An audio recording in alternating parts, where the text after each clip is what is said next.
Namo Didafa. Thanks so much for joining me for our daily practice check-in. Listen, listen, listen. This beautiful sound calls us back to our true home.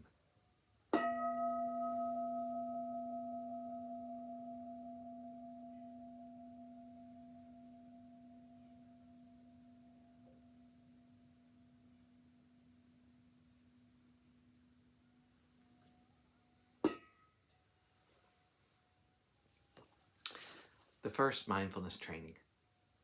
Aware of the suffering caused by the destruction of life, I vow to cultivate compassion and learn ways to protect the lives of people, animals, plants, and minerals. I'm determined not to kill, not to let others kill, and not to condone any act of killing in the world, in my thinking, or in my way of life.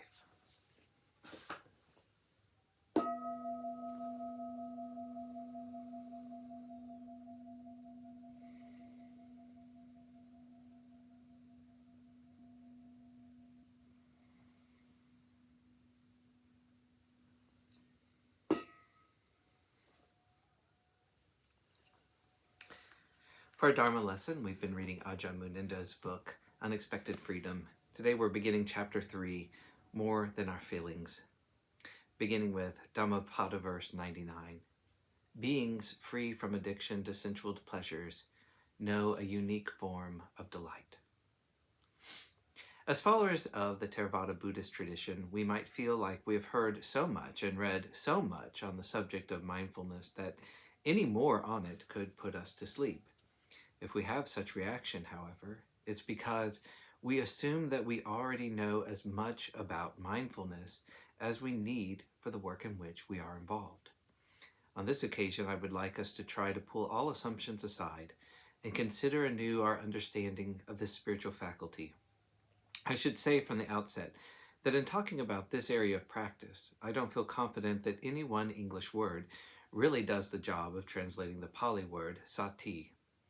This important word has many subtleties of meaning.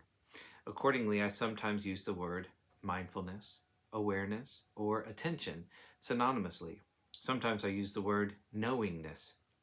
Although this last word is clumsy, I find that it adds a helpful dimension of meaning that can be missing from more orthodox translations. It might also be helpful to know that the word sati originally meant memory or recollection. However we choose to translate this word sati, it refers to a faculty that the Buddha often spoke about as having profound spiritual significance. Other spiritual faculties, faith, energy, concentration, and understanding, are taught in various great religions of the world. But the Buddha was unique in making it clear that the practice of mindfulness was essential to our liberation. In the scriptures, there are many images given as an aid for us to grasp the essence of this aspect of the teaching. We are encouraged, for example, to cultivate a quality of attention in the present moment as though we were walking around with a barrel of boiling tar on our heads. It is necessary to be awake and alert, with the faculty of awareness fully activated, so that we are not waylaid or confused by any thoughts and feelings that we may experience while going about our daily business. Being mindful, we are aware of the world just the way it is. This sensitive organism encounters its world through the various impressions it receives through the eyes, ears, tongue, nose, body, and mind. And all of this we remain aware of. We're also taught to maintain an awareness of the nature of this sensory existence, being subject as it is to constant change. The Buddha wanted us to understand that if there is the right kind of mindfulness or the right quality of attention, then we don't mistake these impressions for being more than they are. It is because we mistake these impressions for being more than they are that we suffer. If we don't want to suffer, if we don't want to be confused and unhappy, then what we need to do is correct the way we understand our lives. With various metaphors and words of encouragement, the Buddha taught how to cultivate a particular quality of attention that can be applied in every moment. He advised us to apply this attention while sitting or standing, walking, or lying down. In short, in whatever posture we find ourselves. We might think that spiritual practice is something that we do in a special place, like a Dhamma hall or retreat center, or that it's a special activity like sitting on a meditation cushion. Of course, these things play an important role in the formal aspect of practice, but properly speaking, our ongoing spiritual practice is being fully present in every moment, whatever is happening. It means not dividing up our experience into that which is worthy of mindfulness and that which is not.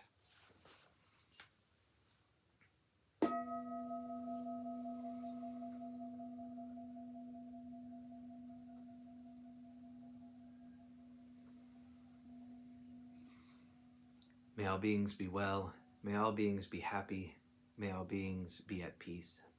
Namo Adida Phat.